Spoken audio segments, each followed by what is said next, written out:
there's so many library books in our schools and in our public libraries that are just filled with gender identity, and you wouldn't know it because they look like a picture book, right? It's a picture book about a teddy bear. It's in the elementary schools here in Davis. We have 6 elementary schools. It's in 5 of the elementary schools, which means teachers have these books in their classroom, starting in kindergarten. It's a picture book, but it tells the story of a teddy bear who finds out he's actually not a boy teddy bear, he's a girl teddy bear.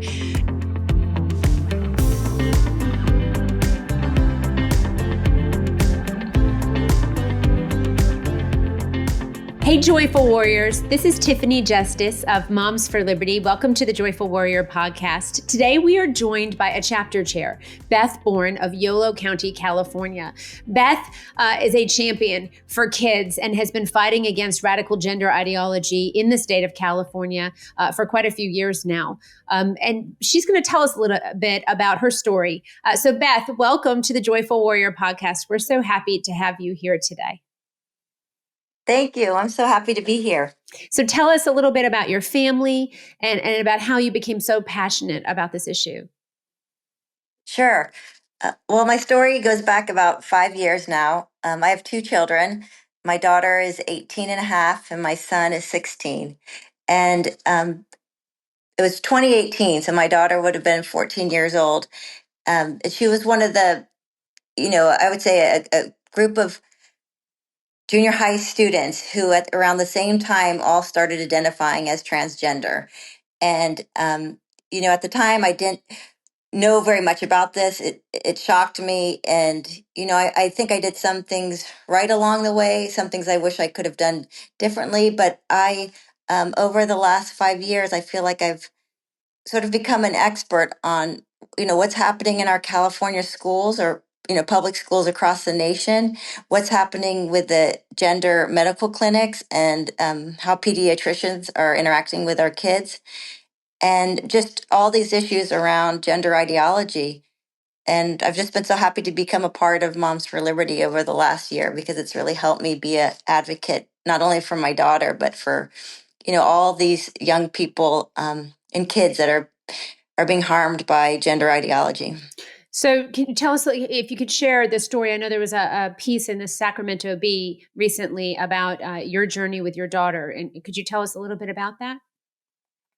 Sure. That was really, I think, it took my breath away. I mean, I had said to, my boyfriend, that we were going to have the story published in the Sacramento Bee. I wasn't sure if it was going to be in the back of the newspaper or where, but I came home from a swim workout and I saw the newspaper sitting on my dining room table, and it was the entire front page of our newspaper and then a 4-page spread on the story. And the headline, I think it said, how does an anti-trans mother become estranged from her daughter, or something to that effect? How would gender ideology divide and fracture a family? And the piece, I think, of course, was biased towards my daughter. And I knew that when the reporter, came to my house and spent a few hours interviewing me, that it would show it more from her side. But I think when you look through the photographs and you hear my story, you see that I protected her over these years, and she was able to, basically desist and become comfortable in her body as a young woman. So, the piece in the Sacramento Bee, it just focused a lot on how, where I have become an activist in our community, and where people have said to me that I'm being bigoted or transphobic, or calling me names and saying that I'm harming kids. But if you read through the story, you can see it more as a love story of a mother trying to protect her child. So I saw that. I have to say, I mean, the idea that you sheltered your daughter and protected her so that she didn't make irreversible decisions about her future is, I think, a hero story. So I was thankful for the piece. I thought it was, I thought it was good and straightforward. And when I listen to a lot of the girls that have made decisions with taking cross-sex hormones or puberty blockers and cross-sex hormones, or have had gender surgeries, have had, mastectomies like Chloe Cole. And I listen to the regret that they have. Will they ever be able to carry children? Will they be able to breastfeed their child? What their life expectancy, right? All the different medical issues that detransitioners deal with, that there really is no support system for. You saved your daughter. So, she can be mad at you for a little while, but I still Right. think that eventually she, I think I actually saw pieces of that, in the story, that I think, Right. I think it is a love story. So, um, California, you told me when we spoke that you are an expert in three things: Kaiser Permanente and the gender clinic, the curriculum, the gender identity curriculum across California schools, um, and then high school sports and protecting girls' sports. And so I want to go through each of those things. I'm going to make mention the fact that there were new Title IX regulations that were just that have been proposed, that have just been put into law. Basically, it carries the rule of law, the Title IX regulations, and it basically obliterates parental rights in our schools when it comes to these issues. And so, Beth, how did you become such an expert on the gender ideology instruction that is happening in the schools? Because as of Title IX right now, schools will be able to teach it, and parents won't be able to opt their kids out. So, how did I become an expert on the curriculum? You know, I unfortunately became an expert after my daughter. She was almost a senior in high school by the time I really was able to get all the information from our schools. But um, so my younger child, he was in junior high school at the time, and I realized, my daughter had been told by her school counselor and the teachers at her school that she could change her gender, right? So this happened in 8th grade. I got an email from her school counselor. This was 2018, 5 years ago, saying that my daughter would like to change her name at school and her pronouns. And, would I be okay with this? Um, and of course, you're in this hostage situation, right? The school's telling you you need to change your child's name. And if you don't, they're, your child might self harm or so you're put in a position where everyone at the school is telling you this is what you need to do. And now I didn't even realize this, but the policy in California actually says school counselors and teachers can socially transition a child at school without even notifying the parents. So there's lots of examples here in Davis, California, where parents don't realize that their child is actually All right, I having want to this done stop you at for a school. second. You say lots of Right. examples. There are people in America that will tell you this is not happening in our public schools. Is that Right. maddening Well, for you? it is. And then, what I've been able to do is use social media to actually get the teachers to admit in writing, and responding to my social media posts about my concerns. And they'll say, I am an a, a queer out teacher. Here in Davis, I teach 6th grade. I've got the flags in my classroom. I'm happy to use whatever pronoun or name a child has, and if I feel like the parents can't be trusted, I will support them with their gender identity in the classroom. So I have the actual written social media posts from teachers saying this is what they do in the classroom, and the school district has confirmed it. That's their policies, and that they love the fact these teachers have the flags in the classroom and the pronoun pins, and that they are transitioning these kids at school. And so that bothers me, of course, because I don't think parents realize that it's not a neutral act, or that it's just a social transition, because we know it's the first step in a medical transition. And of course, anytime you tell a parent or a child that you will keep a secret from their parents, then it's setting the child up for all kinds of dangers. Once you say that other adults can be trusted, but not your parents. So this is happening in Davis schools.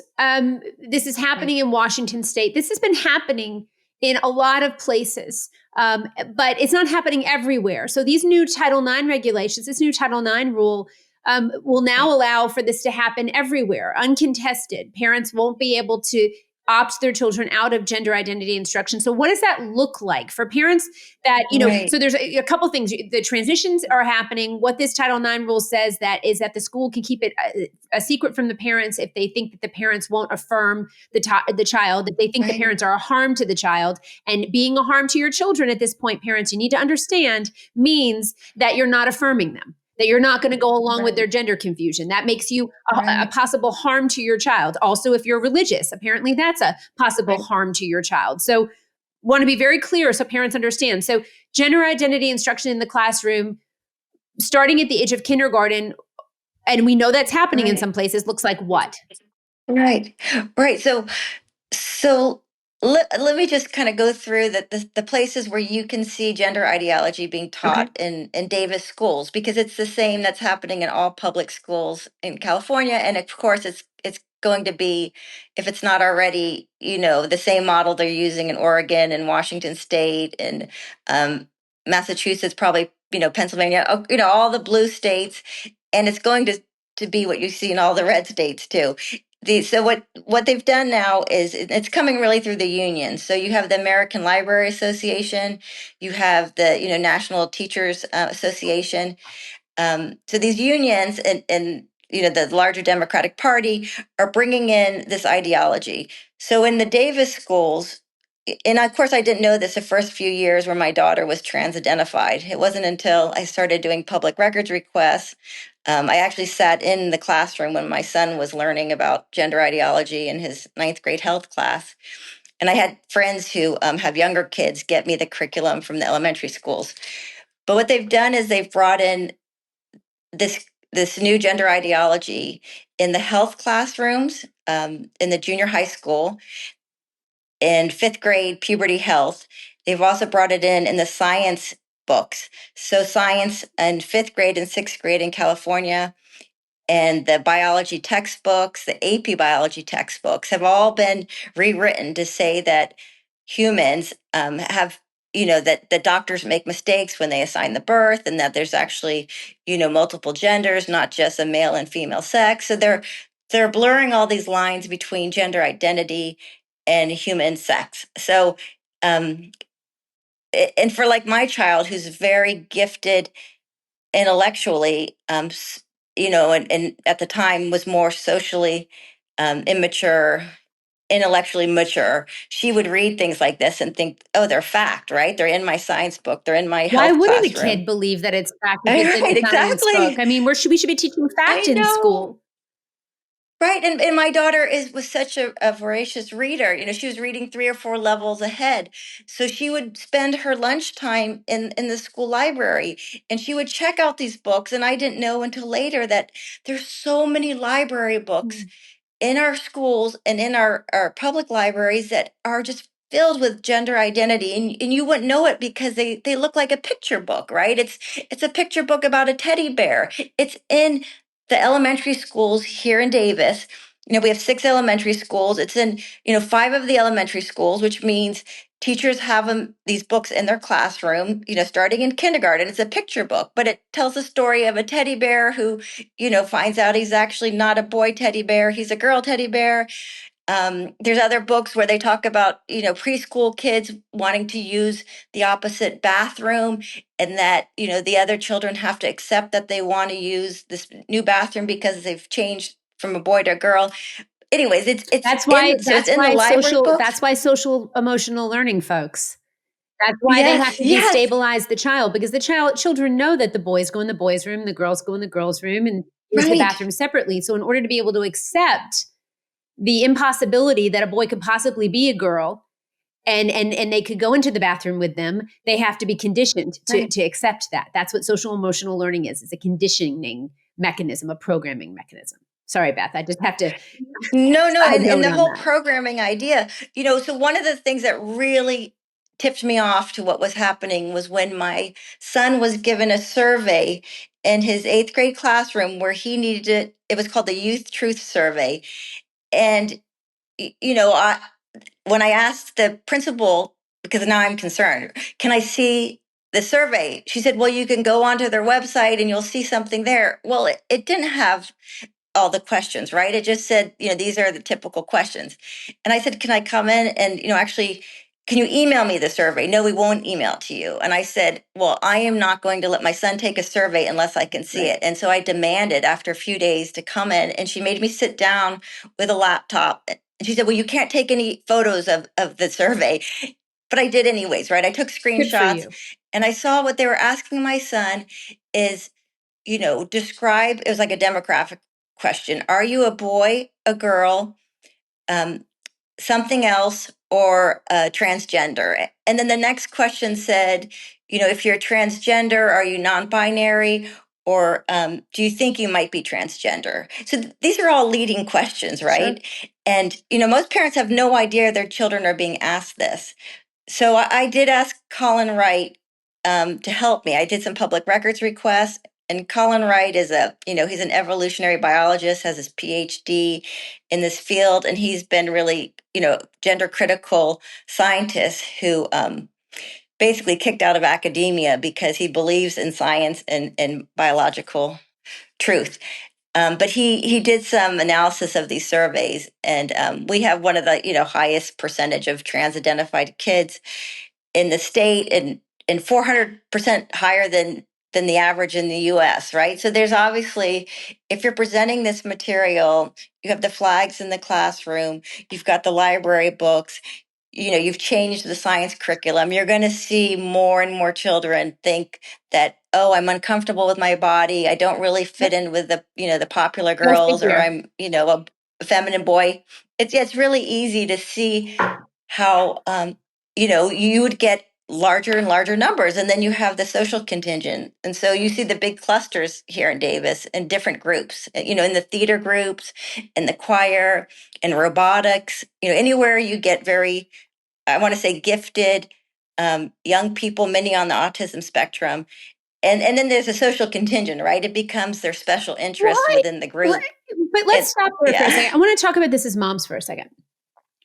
Okay. So I saw someone sent me something from the North Carolina Gifted Association, an association to support gifted students. They said something like in this webinar that 1 in 2 of the kids in the gifted program identify as LGBTQIA+. 1 in 2. Right. So why is it that these children who are the best and the brightest in academics, Right. right, are Right. smart kids, are looking for Yes. this release, are looking for this identity? Right. What is it about our culture that creates the need for a very, very smart child to need and want this type of, I want to say like identity, I guess, is the best word that I can Right. think of to use for it. Right. Well, so my daughter, she's a National Merit Scholar, right? And that's, 1% of the population, almost perfect SAT score, perfect math. And, I have another friend, her son, also National Merit Scholar. And she said at their high school, I think there were 8 boys who are National Merit Scholars. 4 of them are trans identified. So there's definitely this connection between very gifted, uh, you know, kids, teenagers who believe, well, I'm not comfortable in my body, so I must be the opposite sex. And I have a feeling it's because they're such deep thinkers, right? Um, so when they're hanging out with their, the other girls or the other, typical boys, they might not fit in very well. And so then it's like, why do I not fit in well with this other group? It must be because I'm the opposite sex. So it gives them, yeah, it gives them an excuse rather than saying I'm a weird, quirky girl. I must be a boy, and then you have a way to an excuse for maybe being awkward, right? It's We because need to I bring don't need to back be a girl awkward. anymore. I get to be a boy. We need to bring Yes, awkward back. I mean, I was exactly. incredibly awkward. Like, I just, Yes, I think about all the time. I think, my goodness, what do they think puberty is supposed to be? I've yet to meet a woman who is like, oh, yes, puberty was great. I felt like I was blossoming to this exactly. amazing woman. No. Right. No, No. no. Yeah. Yeah. Laura, is it Brecker? She's, one of the detransitioners, and she writes about this, um, typical, very gifted, bright, quirky, creative, sensitive, sympathetic girl who wants to identify as a boy. And I see it all the time. It's just, um, it's a very easy way to get through these hard years of puberty is to say I'm not a girl, I'm going to be a boy, and you get to erase that awkward girl and become this new person, and it's very alluring or seductive, right, when you're this awkward 13-year-old I've, girl. I've said this in other So it podcasts. I've said, like, I Yeah. remember I came out as a vegetarian at the age of like 12. And then I told everyone I was a vegetarian. And then I changed my Right. mind. And it was like really embarrassing to start eating meat again. So I can't imagine if you go to a school and you decide that you want, oh, I'm not really a girl, I'm a boy, or vice versa. And then all of a sudden, to walk that back within a school environment has got to be very difficult. I think it would be Yeah. very hard. There's you mentioned it before, the idea of this social transition being something that's just being nice and using the pronouns that the kid wants and the name that they want. It's not nice. It does lead them Right. out down the path of going to medical transition. And so, Beth, Right. you said you were an expert at Kaiser Permanente. That is the Yeah. location where Chloe Cole, one of the gender clinics that Right. Chloe Cole went to, and they removed her healthy breast at the age of 15, I believe.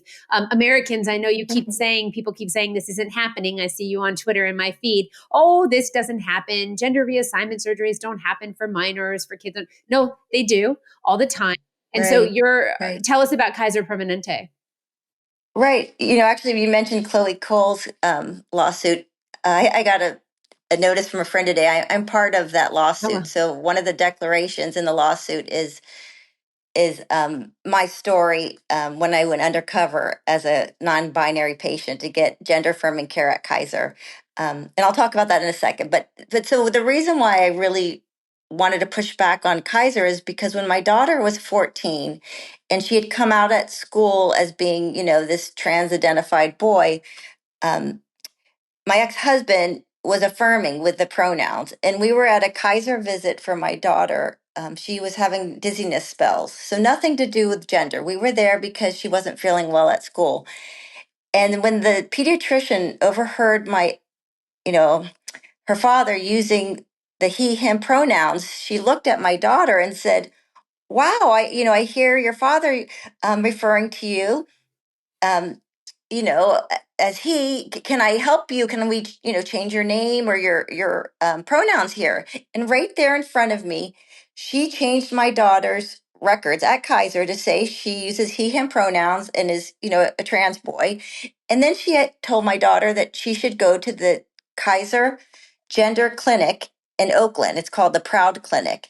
And she said in front of my daughter and me and my ex-husband, that it's a one-stop shop where you can meet with endocrinologists, gender specialists, an OBGYN, and we have all this gender affirming care that we can offer you.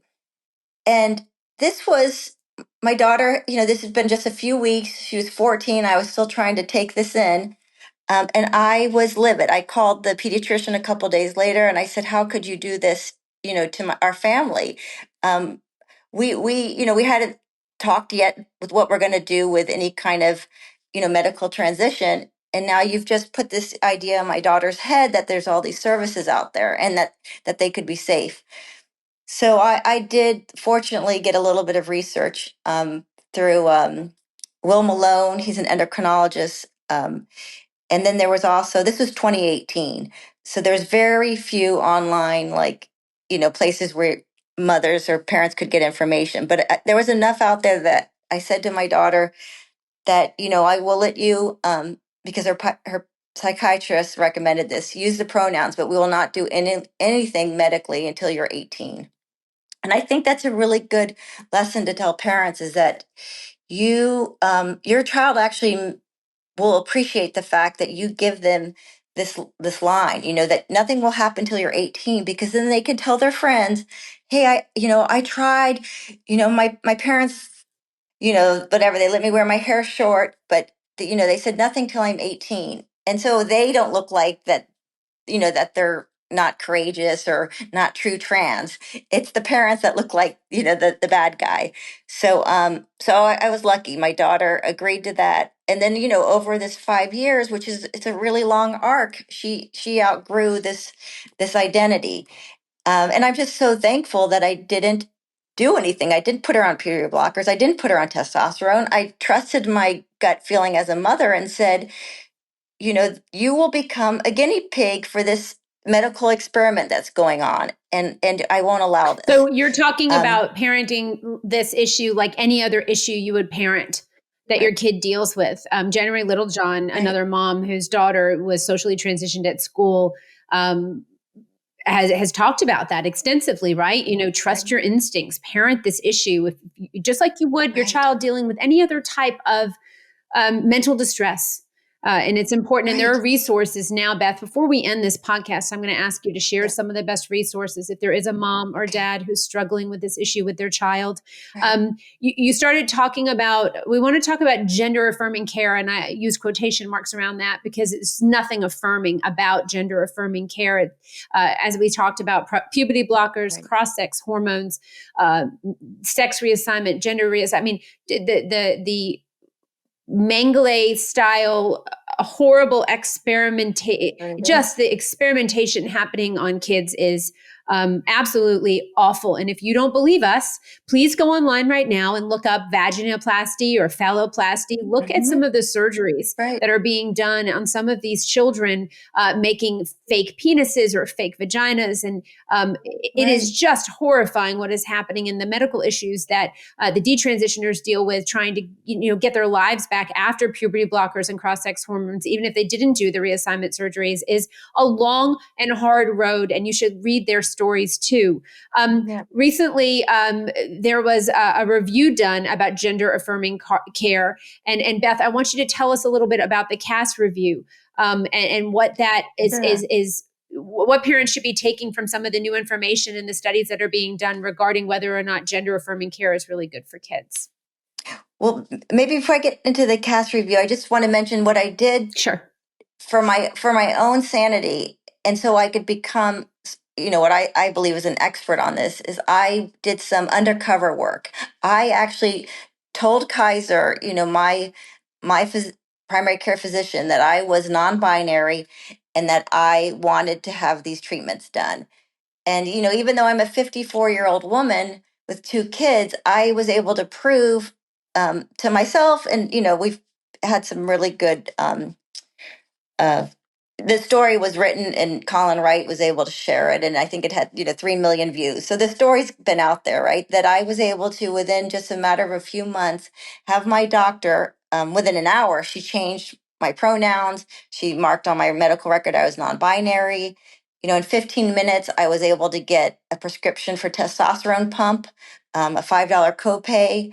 Within 2 visits I was able to get a approval for my top surgery, a radical bilateral mastectomy. And these appointments were all done online. They were all done over Zoom. So if you're, a young person, 18-year-old girl in college who thinks she might want top surgery because having her breast removed will make her feel, safer, more comfortable, or there's lots of reasons you'd want to not have to be a woman, especially with porn right now. So I think I was able to show in just 2 appointments, $100 copay, I got approval to have this non-binary top surgery done.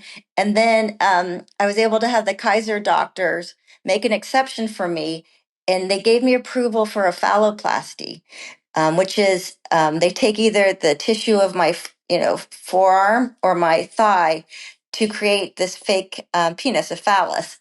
And depending on what donor site you use, the penis is either anyways, it's so hard to believe, and I had to look at all these slides and videos and go to workshops. But in 2 appointments I also got approved for phalloplasty. And my copay is $200 for that surgery, but the surgeon will, it's $100,000 surgery. And so that means all of these Kaiser members, and anyone who belongs to this PPO, or I'm sorry, HMO, they're paying in for this this medical, it's not medical care, right? It's cosmetic surgeries that are actually, harming bodies for the rest of their life. And Kaiser's making huge profits off this.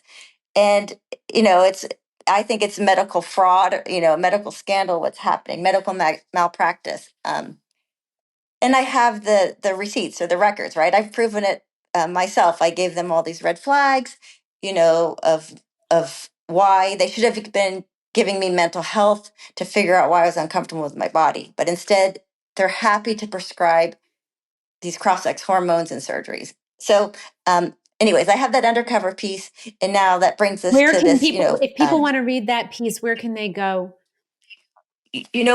Colin Wright, he has a Substack called Reality's Last Stand.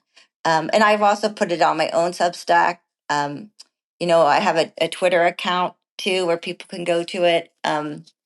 But yeah, if you type in Beth Bourne, non-binary Kaiser, it'll come up, the story. So, Beth, there's a lot of progress that's being made on this issue of gender ideology or gender affirming care, debunking gender affirming care. And it's really interesting because right now I feel like we're in the middle of these like two tidal waves that are meeting. You have the Title IX regulations that have been released, where you have the weight of the federal government, right, changing protected class to the protected class of sex to include gender identity and sexual orientation. You have the federal government that's going to now give government schools the ability to lawfully keep secrets from parents regarding gender identity. Um, and yet, at the same time, we are seeing advances in the review of gender affirming care. We're seeing that people are saying, wait a second, what is the standard of care here? What should it be? And in Europe, you're seeing many countries that are shutting down gender identity clinics, their gender clinics. And there's new information that is coming forward every day of research to say, are kids better off when they receive this gender affirming care? Because one of the things, and I know you shared that I saw something on your Twitter of a teacher who got up and said that her child said they were going to kill themselves unless they transitioned, and you said, Right. this poor mother that was Right. told this lie that her child would kill themselves if she didn't put them on drugs and harm them for the rest of their lives. It's Right. just such a Right. betrayal, right? And so you have these two things that are kind of like meeting at the weirdest way, with the federal government pushing down, but research and science and fact Right. and medicine Yes. pushing back up. And I think they're going to meet, and man, it's going to be quite a clash. And so tell us, what's the latest research regarding the efficacy of gender affirming care? And this is something I bring up all the time, is that, we know in these European countries, so Finland and Norway and France and um, Sweden, other countries, that they're halting all pediatric medical transition.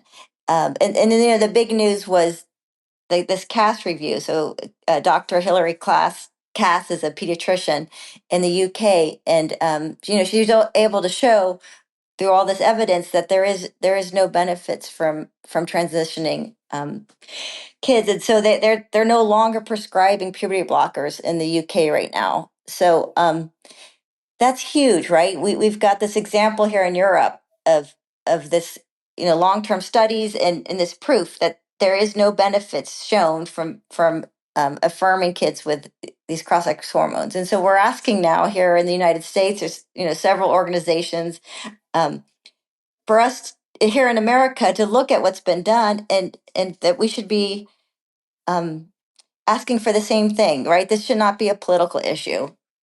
This should be something where we agree together that we should protect our kids and vulnerable people from this medical scandal. Absolutely. And so one of the So questions that's been asked, and I think it's really the onus is on American parents to ask groups like the American Academy of Pediatrics, like, right, have you read the CAS review?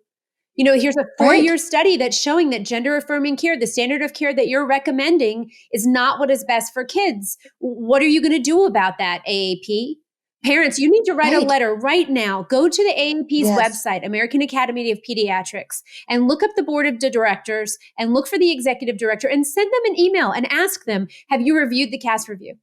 What is the statement of the AAP? Will you have a public statement? We expect a public statement. Are you going to change the standard of care that you are recommending? Because they may have a very small executive board, but they have lots of doctors across the United States, lots of pediatricians who are feeling the weight of the recommendation of the AAP to transition children.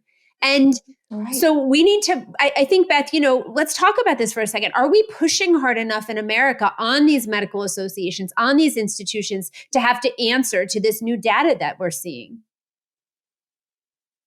We're not pushing hard enough, and I think we really need to do that, not because of your political party, but because you are a mother or father who wants to make sure that your child won't be harmed now while they're a young person in your home, but also when they get to college, because that's where kids are getting hit as 18-year-olds. You're in the dorms, you're uncomfortable, and all of a sudden all these medical services are being offered to you. So I just, yeah, I think anything we can do as parents to write to these institutions. So not only the American Academy of Pediatrics, AAP, but the American Medical Association and the Endocrine Society, right? That they're the ones that are doing the puberty blockers and the cross-sex hormones. So, And just to be clear, parents, yeah, the other thing, Beth, I right. think is important is parents are not told the truth about the Right. harms of puberty blockers, of cross-sex hormones. So can we just, for No, parents that are maybe hearing about this for the first time, I know a yeah. lot of our moms at Moms for Liberty know, but what are the long-term harms of puberty blockers and cross-sex hormones for kids? I did well, when I did this undercover work with Kaiser, I really did look closely into how testosterone will affect a young woman or a teen girl. And testosterone, it'll take 5 to 10 years of life, um you know take off 5 to 10 years of life off a person's lifespan. So, right, so right there, you're taking 10 years of your life away by taking this unnecessary, drug treatment. It also permanently affects a woman or a teen girl's voice and her hair. So you'll never get back your full head of hair, or take away that facial hair. Your voice will never go back to the pitch of a woman's voice. Um, it also has higher risk for liver cancer. Um, and puberty blockers, they affects, of course, your brain development, your bone density. All these things that a healthy young person would go through when they go through puberty. You would never want to block someone's puberty. It's just, to me, it's child abuse. Write those emails, folks. Really, write to the Right. American Academy of Pediatrics. Ask them if they're going to update their policies, because there's new evidence that shows that gender affirming care, after a long study done, isn't good for kids. And the fact that you go into the pediatrician's office and the doctor wants you to leave, so they can ask private questions of your child. Parents, we've told you, we will tell you again, do not let your kids fill out the surveys. Do not leave the doctor Right. alone with your child. Agreed. You have to be your child's advocate here, because unfortunately, there's a lot of bad information that the medical institutions across the United States and medical professionals have regarding gender affirming care or gender ideology. And Title IX is not going to make that easier for us. So we're going to have to Right. really, stand our ground. Beth, I want to talk to you about your work in advocacy as a Moms for Liberty chapter. I know you've done a lot of community awareness. And Right. our mission statement is unify, educate, empower. And once you bring people together for events, or for even in your chapter, and then you educate them on the issues, you empower them to become active, right, and to be Right. effective. And so, can you tell us a little bit about some of the work you've done in Yolo County? Because I know you've had a bit of a win for the movement recently. That's right.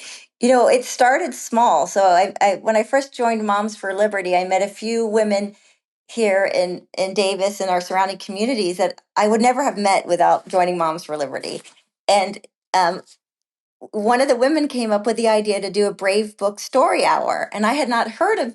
Well, I maybe heard of Brave Book, but I got to read more about Kirk Cameron and get an understanding of what it would be like to do a Brave Book Story Hour here at our Davis Library. So that was our first Moms for Liberty event, and the immediate pushback was the library staff and the trans activists in town wanted to hold a drag queen story hour because they were so threatened by our Brave Book story hour.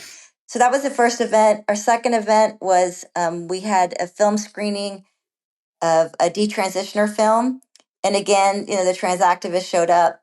Our third event was Colin Wright. He flew out from Tennessee. He came to Davis. He spoke about, the binary of science, of biology. And we looked at the curriculum in our school books and our science books here in Davis. And then our fourth event was we did a book curation event, to really show what the library books look like here in Davis. And then our fifth event was the Protect Girls Sports, and that was in August.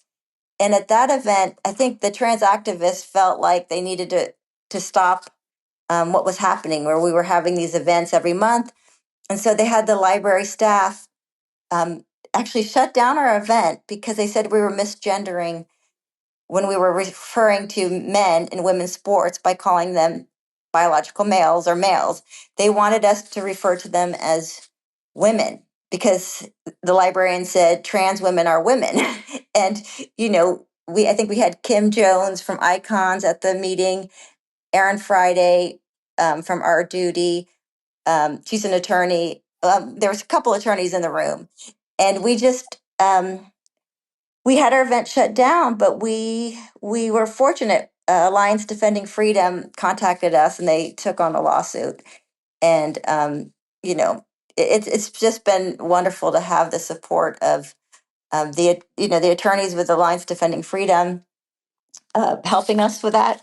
And And so I'll jump in here for a second if I could. yeah, So Alliance Defending Freedom sure, has been a wonderful partner in helping us across the United States of America and certainly engaging in this issue. This issue was interesting because while you were talking about women's sports and protecting women's sports at this event, it really was a free speech issue. It was a First Amendment issue, the right right, of people to receive the information that you were sharing and the right that you had to share that information. And so I've seen Reddit threads where people talk about wanting to shut down Moms for Liberty meetings, what they can do, stink bombs, fire alarms, just, I mean, like children, honestly, because they have no right, good argument. So they, won't allow us to share the truth. But in because this was a free speech issue, we reached out also to Institute for Free Speech, Alan Gura, who worked right, co-counsel with Alliance Defending Freedom, Tyson Langhofer. And I'll just say thank you to ADF, to Institute for Free Speech for being such amazing partners and stepping up and helping us to navigate, because you got a pretty good settlement, a pretty big settlement for a library to have to right. pay on this issue. And do you think they learned their lesson? So tell us, what was the outcome? So, I don't think it's been announced officially yet, but the outcome will be that, each of the speakers, there were five of us, we were the plaintiffs, and, Moms for Liberty was the organizing group. It'll be a $5,000 cash to each of us, and then the attorney fees for Alliance Defending Freedom. So I think it's like a So, $70,000 settlement, and right. I think it's important just to understand that not only that, but they had to go and revise their code of behavior, and that was important. They had to let you hold another event, which you Yes. did hold that event, didn't you, Beth? Right. It was just, I think, last weekend and or week and a half ago, and it was a fantastic event. We had the library staff do an introduction, and they reminded everybody that the library is not there to control speech, right? That we should all have this freedom of speech, and that that well, what we want to have is a diversity of viewpoints too. And so they did the introduction, and we just had a wonderful event where we could really share what's happening, across the U.S. to girls in high school, younger girls, and college athletes, professional athletes, where we're destroying sports. And so, for women and girls, and it was great to be able to have a second chance to do this event and to live stream it and share it. And I think that's really important message is that they're trying to silence women and parents who are speaking up on this. And I'll just quickly say, I had a restraining order. I was served with a restraining order a few months ago because I spoke up at my son's high school about the flags and just my concerns. And so, Harmeet Dillon Law Firm, they represented me on that restraining order. And of course, it was withdrawn after a few weeks because, our school district, they knew they were in the The wrong. Of course, process I is have a the right as a pain. parent to speak up. It's not whether or Right. not, that's what people don't understand. On our side, I think we would say Right. like, well, that won't work, so we won't do it. But the process Right. is the pain. That's what they want. Yes, yes. So I just want everyone to know we have truth on our You side, do. and that you should never be afraid to speak out. And they will try to silence us. They will try to intimidate us. But there's a lot of attorneys and law firms that are they're experts on free speech. And what we're saying is and I think that's why the restraining order was served on me. Right? They don't want me to be And speaking they want to out, scare but other I people. They want right, to, exactly. it's not even about you. It's about making sure that everyone knows to make an example of you. And so that they can chill Right. speech and shut other people out. And, Yeah. unfortunately, that's what they're doing. But you're right. The truth is on our side. Stopping the Yes. natural, healthy development of a child is bananas. That is Right. It has been. absolutely craziness. And the fact that Right. we're doing it time and time again, and we have government schools that are setting children down this path for parents to pick up the pieces, by the way. Because after Chloe Cole cuts off her breasts and detransitions and has to grapple with the decisions that she made in her life, guess who picks up those pieces? Her Right. family, Right. her parents, her Yes. brother, not the teachers, not Kaiser Permanente that set Right. her down that path. It's the family. And so we are seeing this active wedge being driven between the parent and the child. I'm so thankful, Beth, that you are such a Right. champion. And we need champions in California because truly you are the canaries in the coal mine. You are the state that is, if people want to know what does Title IX look like when it's instituted all over the United States of America, the new regulations, look at California. They will Right. drug your kids up. They will take them away. They will say that you're a harm. They won't let you speak to them. Abigail Martinez and her story of her daughter Yaley, that happened in Right. schools. She lost custody because she wouldn't affirm, and her daughter committed suicide. And Right. separating parents and their children, there's just no future for America in that. So thank you for being such a brave warrior, Beth. We're so proud to have you be a part of Moms for Liberty and to fight shoulder to shoulder with you. Thank you. Thanks. It's a pleasure. Wonderful. So how can people follow you, Beth? If they want to, see what you're up to, what you're talking about, if they want to know what the biggest issues are as far as gender ideology and how we're fighting back in America, you can follow Beth where? It's at Bourne_Beth 2345. So BOURNE_BETH 2345. So follow Beth on Twitter. You can follow me on Twitter at For Tiffany Justice, Moms for Liberty. Where else, Beth? Where can they read your Substack? But I really suggest Reality's Last Stand Okay. too, is where the Kaiser undercover piece is. Colin's great. So go to Reality's Right. Last Stand, Colin Wright. Yeah. Read Beth's piece there on his Substack about when she went undercover at Kaiser Permanente. And man, I mean, you were just a joyful warrior. I'm looking at you right now. You're smiling away. And we're like really in the fight for the future of our country and the health and safety of our kids. So thank you for everything that you do. Thank you.